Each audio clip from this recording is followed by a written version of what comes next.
Hi guys, guess what? This week a High Court judge has ruled that the police have to pay Pastor Koh's family 37 million ringgit or RM 10,000 ringgit per day from the day that Pastor Koh went missing 8 years ago until he is found because of their involvement in his forced disappearance.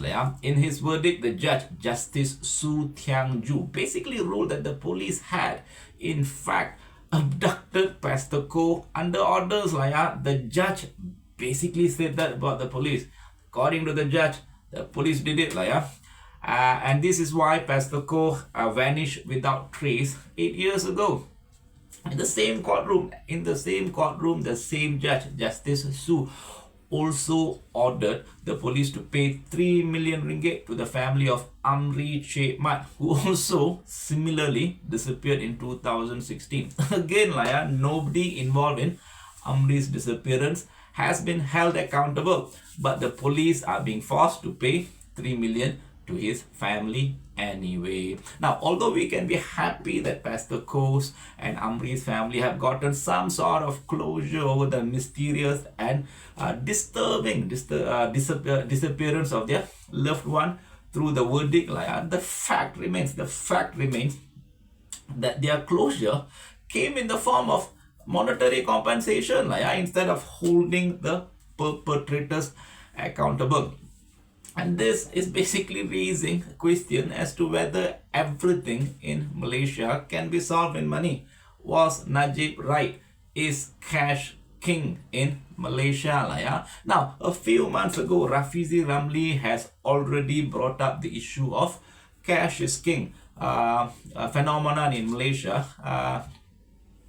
Because the cash is king phenomenon seems to be governing how justice and fairness is arbitrated in the country. Now, Rafizi brought up the issue after the acquittal of Segambut Bersatu Deputy Division Chief Adam Radlan Adam Muhammad, who walked away from 12 counts of corruption and money laundering charges after paying 4.1 million ringgit in compound for bribery, for corruption and money laundering. Rafizi called it the most profitable business in town. He was sarcastic, but it was true. This is what he said. You are accused of getting 6.7 million ringgit.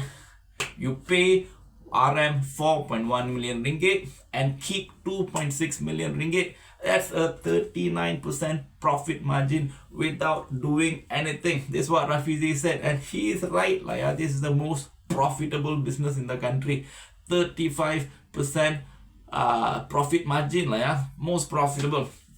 He then asked the obvious question also, if a VIP can walk away free after paying a fine, after paying a compound, will an ordinary person who steals a carton of milk also be able to expect the same? Next time you steal something, whatever it is, like a carton of milk forever, can you just go to the judge and say okay, I'm guilty, sorry, pay for it, and then expect to walk away free?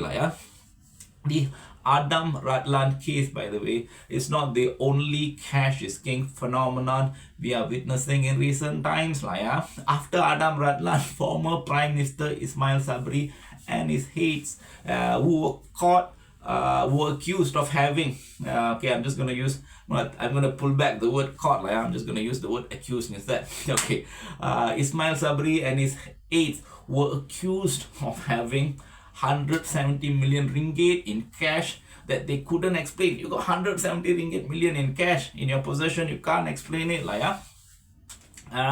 But they also escaped prosecution because they forfeited the 170 million ringgit to the authorities. Basically, they just gave the money to the authorities and they were let go scot-free. So, all these incidences where you can get away scot-free even after doing something illegal, for as long as you're willing to pay for it, is actually reminding me of the practice of giving letters of indulgences during the Middle Ages in Europe. Now, a letter of indulgence was a document that the church offered to the middle-aged European rich and nobles. So it's probably 600-700 years ago, around there. Now, the church would offer the letter of indulgences as a remission of punishment for sins, typically time in purgatory in exchange for pious acts or especially monetary donations. In other words, if you're a rich noble or a rich merchant in Middle Age Europe and you committed a crime like, I don't know, murder or theft, right? All you have to do is go to church, confess your sin, say you did it, and be willing to pay the church with a big enough donation, and the church will give you a letter. They will issue you a letter called a letter of indulgence, basically a document that will clear you of the need to pay for the crime, either in this world. After that, nobody can call you guilty anymore because the church already give you a letter of indulgences to clear you of the crime. Not only in this world, if you go to the next world, according to the letter of indulgences, in the next world also, you no need to pay for your crime. The crime will be forgiven because you have been given the letter of indulgence by the church. Now, when you look at the case of Pastor Koh, Amri, Ismail Sabri, Adam Ratlan, doesn't it sound like they too have received their letter of indulgence from our church, or in today's context, the government and the authorities, after settling their sins with money, right? In the Middle Age Europe, it is the practice of giving these letter of indulgences that caused the father of Reformation. The original father of Reformation is the German Martin Luther to launch the Reformation movement against the excesses and corruption of the church. Ironically, in Malaysia, the practice of giving a letter of indulgences is occurring after the reformasi movement won and installed the Malaysians father of reformasi, Anwar Ibrahim, as the Prime Minister of the nation. It is after Anwar became the Prime Minister that we see all these cases where people are settling their crime with money occurring.